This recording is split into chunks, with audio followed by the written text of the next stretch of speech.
ये बात है 2005 की, जब दुबई के रूलर शेख राशिद अल मखतूम ने समुंदर में द वर्ल्ड प्रोजेक्ट की कंस्ट्रक्शन स्टार्ट की। समुंदर में 300 आइलैंड्स बनाने का ये प्रोजेक्ट अर्थ शेप की तरह दिखने वाला था, जिसमें लग्जरी विलास, होटल्स और बीच रिजॉर्ट्स के साथ साथ वो सब कुछ बनाया जाना था जिसका अंदाज़ा लगाना काफ़ी मुश्किल है। यहाँ तक कि इस प्रोजेक्ट की जब एडवर्टाइजमेंट की जा रही थी तो उसमें द वर्ल्ड को लैंड ऑफ पैराडाइज यानी जन्नत की ज़मीन का लक़ब दिया गया। लेकिन ये प्रोजेक्ट कंप्लीट होने के 12 सालों बाद भी आज तक ये आइलैंड समुंदर में वीरान क्यों पड़े हैं? दुनिया की महंगी तरीन सेलिब्रिटी से इंडोर्समेंट करवाने के बावजूद दुबई के शेख का ख्वाब क्यों अधूरा रह गया? यहाँ आखिर क्या हुआ? वॉइस टॉप चैनल की वीडियो में एक बार फिर से खुशामदीद। नाजरीन, ये बात तो आप सबको मालूम है कि दुबई के रूलर शेख राशिद अल मखतूम ने दुबई में वो कुछ कर दिखाया है जिसकी मिसाल पूरी दुनिया में नहीं मिलती। आज से 30 साल पहले दुबई में सिर्फ एक बिल्डिंग हुआ करती थी जिसको आजकल दुबई वर्ल्ड ट्रेड सेंटर कहा जाता है। उसके बाद यहाँ back to back construction projects ने दुबई की वो किस्मत बदली कि जो शहर 100% अपने तेल पर डिपेंडेंट था वो अब सिर्फ 3% ऑयल डिपेंडेंट रह गया। और शेख का ख्वाब भी कुछ ऐसा ही था।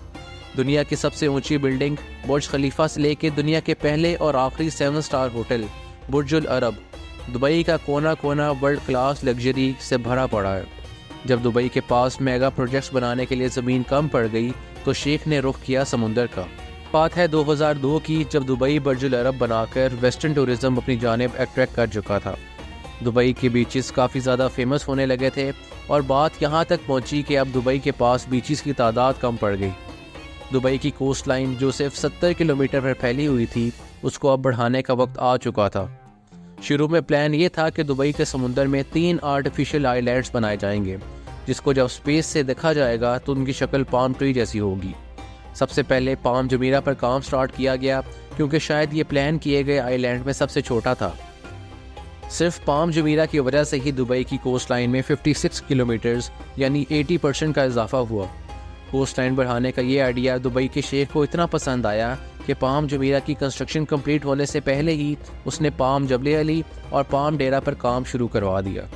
इन 3 आइलैंड्स के अलावा एक और प्रोजेक्ट था जिसने किसी मेगा प्रोजेक्ट की तरह पूरी दुनिया की तवज्जो अपनी जानिब खींच ली। ये प्रोजेक्ट था दी वर्ल्ड, जिसमें 300 छोटे आइलैंड्स मौजूद थे। दी वर्ल्ड का डिज़ाइन अर्थ शेप के हिसाब से रखा गया था, जिसमें हर कंट्री के नाम से अलग अलग आइलैंड्स बनाए गए थे।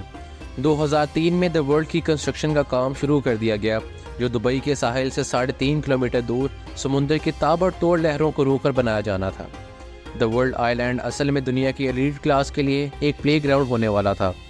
इंटरनेशनल एक्टर्स, रॉयल क्लास और बिजनेस टाइकून ने खूब जमकर इस प्रोजेक्ट में हिस्सा लिया।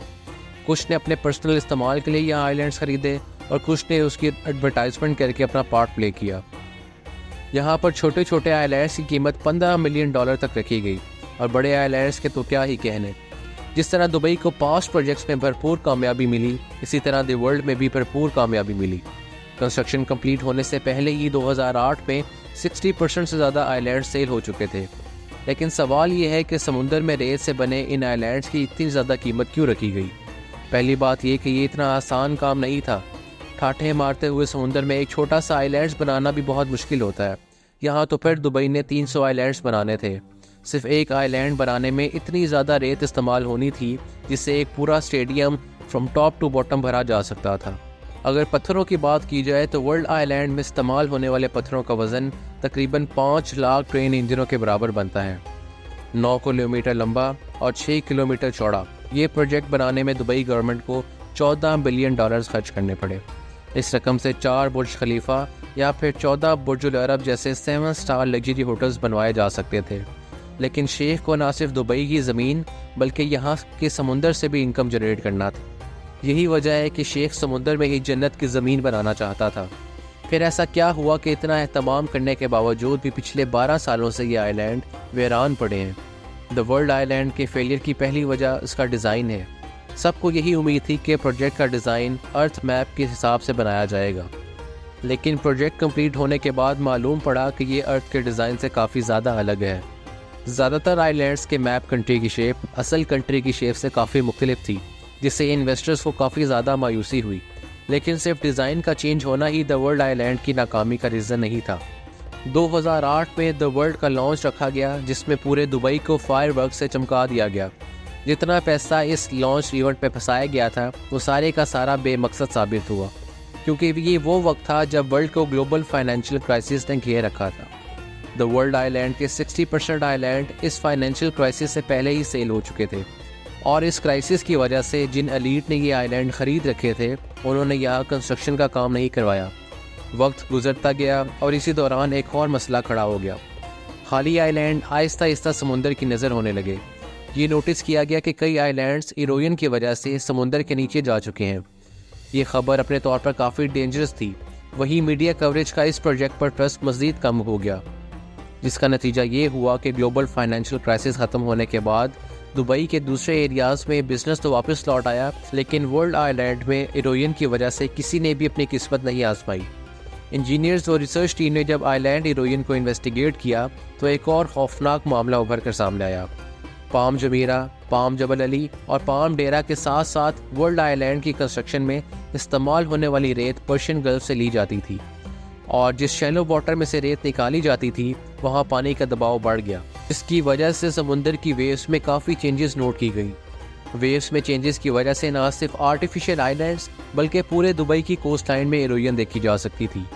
ये सैटेलाइट फुटेज 2002 की है, जब सिर्फ पाम जमीरा बनाया गया था। इस फुटेज में दुबई की कोस्ट लाइन को गौर से देखें, जो कि ऑलमोस्ट एक स्ट्रेट लाइन नज़र आ रही है। अब गौर करें इस फुटेज पे जो 2008 की है, जब बाकी आइलैंड्स भी बनाए जा चुके थे। इसमें साफ देखा जा सकता है कि दुबई की अपनी कोस्ट लाइन जगह जगह से इरोडेड है। इस इरोजन को रोकने के लिए कई जगह पर आर्टिफिशियल वॉल्स भी खड़ी की गई। आर्टिफिशियल आइलैंड बनाने और दुबई की कोस्ट लाइन डबल ट्रिपल और नेचर से खेलने का अमल अब दुबई पर उल्टा वार करने पर तुला हुआ था। इस मामले ने इन्वेस्टर्स, बिजनेस टाइकोन्स और सेलिब्रिटीज़ के ट्रस्ट लेवल को इतनी ठेस पहुंचाई कि दुबई गवर्नमेंट ने तमाम आइलैंड्स प्रोजेक्ट पर काम फ़ौरन रुकवा दिया, और बात यहां तक पहुंच गई कि दुबई गवर्नमेंट को पाम जबल अली के इन्वेस्टर्स को रिफंड करना पड़ा और पाम डेरा के प्रोजेक्ट को आधे में ही छोड़ना पड़ा। बेशक प्राइवेट आइलैंड का अपना ही चार्म है, लेकिन जो लग्जरी लोग वर्ल्ड आइलैंड पे एंजॉय कर सकते थे वो लोग पाम जमीरा पर ऑलरेडी एंजॉय कर रहे थे। आखिरकार ये दुबई का पहला आर्टिफिशियल आइलैंड प्रोजेक्ट था जो भरपूर कामयाब हुआ। कई फेमस सेलिब्रिटीज़ जैसे कि मशहूर footballer David become, Shahrukh Khan और शिल्पा शेट्टी के साथ साथ बहुत से जाने माने नाम भी शामिल हैं जो यहाँ पर प्रॉपर्टी ऑन करते हैं। लेकिन ऐसा भी नहीं कि वर्ल्ड आइलैंड में किसी ने अपना मेंशन नहीं बनाया। दुबई के शेख अपनी इस नाअहली से अच्छी तरह वाकिफ़ हैं और अपनी इस गलती को सुधारने के लिए नए और जदीद प्रोजेक्ट्स लॉन्च करने पर लगे हुए हैं। नया प्लान ये है कि पहले दी वर्ल्ड के यूरोप आइलैंड को डेवलप किया जाएगा, उसके बाद स्वीडन आइलैंड में 10 पैलेसेस बनाए जाएंगे, उसके बाद जर्मनी के आइलैंड में 32 विलास और टोटल 76 फ्लोटिंग बेडरूम्स बनाने का प्लान है। इन फ्लोटिंग बेडरूम्स के ज़रिए tourist under water marine life को एंजॉय कर सकेंगे। एक बात तो क्लियर है कि दुबई इन छोटे मोटे फेलियर से घबराने वाला नहीं। उसकी जीती जागती मिसाल जमेरा आइलैंड पर म्यूज़ियम ऑफ फ्यूचर और दुबई एक्सपो की रंगीनियों में देखी जा सकती है, और साथ साथ दुबई के न्यू प्रोजेक्ट में दुनिया का पहला रोटेटिंग डायनामिक टावर भी मौजूद है, जिसके रोटेटिंग फ्लोर्स की वजह से अंदर बैठे लोग दुबई का 360 डिग्री व्यू एंजॉय कर सकेंगे। उम्मीद है नाजरीन वॉइस टॉप चैनल की ये वीडियो भी आप लोगों को इंतहाई शानदार लगी होगी। कमेंट सेक्शन में अपनी राय का ज़रूर इजहार कीजिएगा और हमें ज़रूर बताइएगा अगर आपने दुबई विज़िट किया है।